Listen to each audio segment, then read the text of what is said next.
hi నమస్తే welcome to Mara media నేను మీ కేవీఆర్ ప్రతిరోజు ఈనాడు రామోజీరావు లీలల గురించి మాట్లాడుకుంటూనే ఉన్నాం 1974లో ఈనాడు పత్రిక పెట్టుకున్నప్పటి నుంచి ఆయన ఆడిచ్చిన రాజకీయాలేంది కూల్చిన ప్రభుత్వాలేంది ఎన్టీ రామారావును ఆ తర్వాత ముఖ్యమంత్రులను చంద్రబాబు కాకుండా ప్రతి రాజకీయవేత్తను ప్రతి ముఖ్యమంత్రిని ఏ రకంగా ఇబ్బందులు పెట్టిండో చూసినాం తాజాగా అంటే వైఎస్ జగన్మోహన్ రెడ్డిని కూడా ఇంత తీవ్రంగా తన పేపర్లలో తూర్పారపడుతున్న చందం దానికి కారణం ఏంటి అంటే తాజాగా భూమన కరుణాకర్ రెడ్డి తిరుపతి మాజీ ఎమ్మెల్యే ఎవరైతే ఉన్నారో ఆయన కొన్ని సంచలన విషయాలు వెలుగులోకి తీసుకొచ్చారు వైఎస్ జగన్తో అంటే డీల్ సెట్ కాలేదు తన పత్రికలో పాజిటివ్ వార్తలు రాయాలంటే 2000 కోట్లు తనకు సర్దుబాటు చేస్తేనే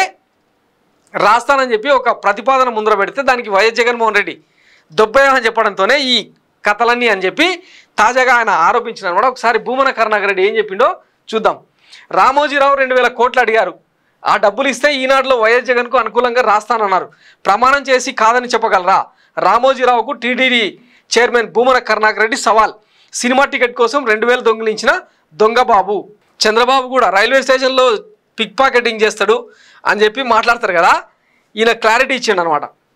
రామోజీరావు నాకు చాలా సన్నిహితులు నేను ఆయనకు 15 సార్లకు పైగా కలిసా ఒకసారి వెళ్ళి కలిసినప్పుడు రామోజీరావు కరుణాకర్ రెడ్డి గారు 2000 కోట్లు జగన్ నుంచి ఇప్పిస్తే ఈనాడంతా మీ గురించే రాస్తామన్నారు ఇది వాస్తవం ఏ ప్రమాణానికైనా నేను సిద్ధం తన బిడ్డలు మనవాళ్ళపై ప్రమాణం చేసి కాదని రామోజీ చెప్పగలరా అని TTD chairman Tirupati MLA Bhumana Karunakar Reddy సంచలన వ్యాఖ్యలు చేశారు తిరుపతిలో గురువారం నిర్వహించిన భారీ బహిరంగ సభలో ఆయన మాట్లాడుతూ రామోజీ కుమారుడు సుమన్ తనకు బాగా తెలుసు అన్నారు ఒకసారి కలిసిన సమయంలో సుమన్ తన తండ్రి అన్న మాటలను తనకు చెప్పుకుని బాధపడ్డారన్నారు రామోజీకి తాను పుట్టలేదన్నారని అటువంటి నైజం తన తండ్రిదని ఆవేదన వ్యక్తం చేశారు తిరుపతిలో తాను దోపిడీ చేసినట్టయితే ఏ విచారణకైనా సిద్ధమని సవాల్ చేశారు 1974లో రాడికల్ స్టూడెంట్ నాయకుడిగా ఉన్న సమయంలో నిధుల సేకరణ కోసం తిరుపతిలో చక్రపాణి సినిమాను బెనిఫిట్ షోగా వేశామని తెలిపారు అప్పుడు వర్సిటీలో చంద్రబాబు తాను శ్రీధర్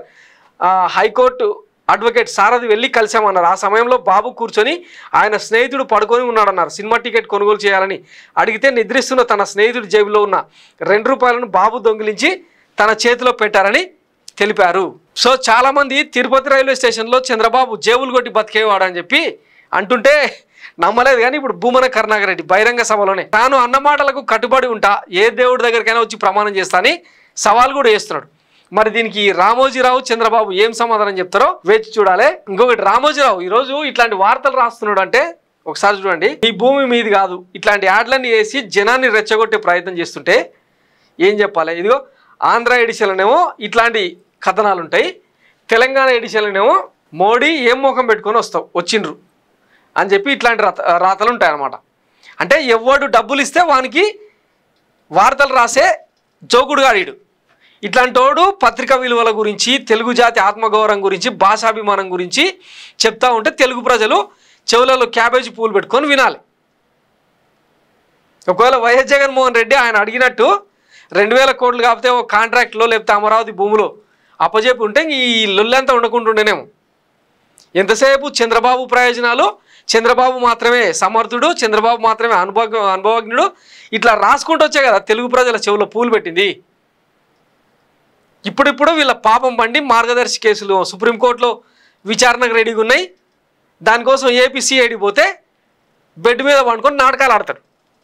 ఇట్లాంటి వాళ్ళు అంతా తెలుగు జాతి ఆత్మగౌరవం కాపాడోళ్ళు సో ఇక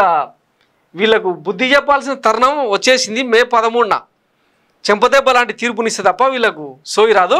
సో ఏం చెప్తారన్నది ఇక మీ చాయిస్ థ్యాంక్స్ ఫర్ వాచింగ్ మారా మీడియా నేను మీ కేవీఆర్ థ్యాంక్ యూ